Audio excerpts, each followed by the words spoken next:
I was leery of trying this game, Dragon Quest VII Reimagination. Reason why, I don't really like the art style. It grew on me, but initially I didn't really like it. Then I tried the demo. I'm like, I'll put away my dislike of the art style and I'll try the game. And every time I put it down, I couldn't wait to play it again. So I'm like, I'll buy the game. Let me try it out. Let me see if I like it. I've never played the game, like I said. Never really was a Dragon Quest person up until recently.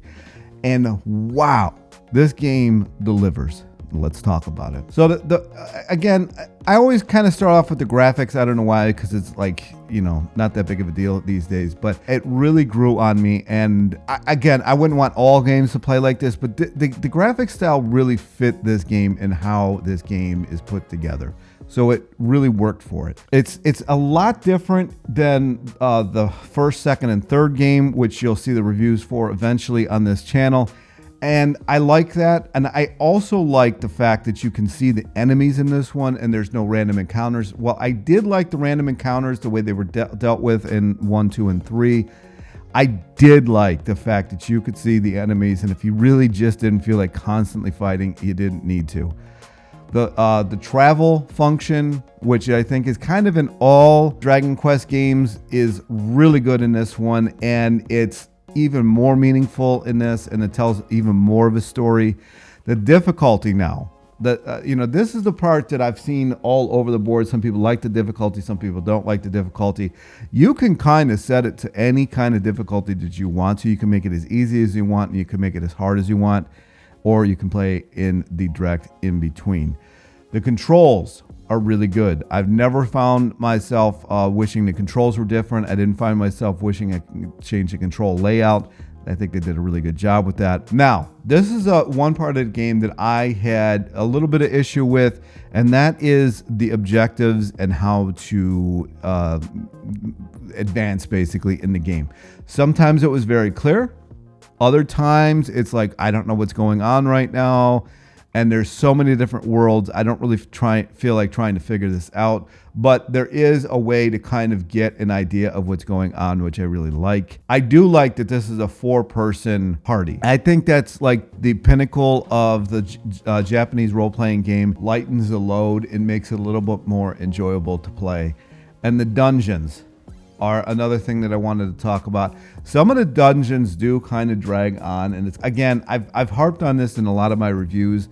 Some of these Japanese games, the dungeons are just way too long. Like, why is this so long? Why do you got to make it so complicated? I think it was more of a positive than a negative, and I'm just going to leave it there. Now, the characters in this game are what absolutely set this game apart from other games, along with the sheer amount of different environments and situations that they created to put these characters through. It was absolutely astonishing. Now, I'm assuming this is kind of a direct remake of the original game.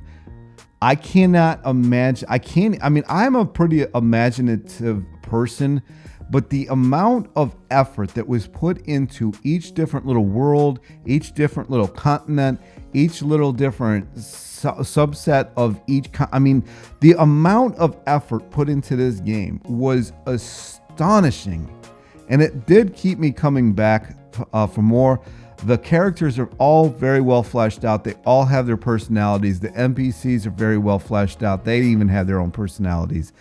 It really was a good culmination of everything that you would want in a Japanese role-playing game. And then you couple that with the fact that you can kind of change the difficulty based on what you want to play.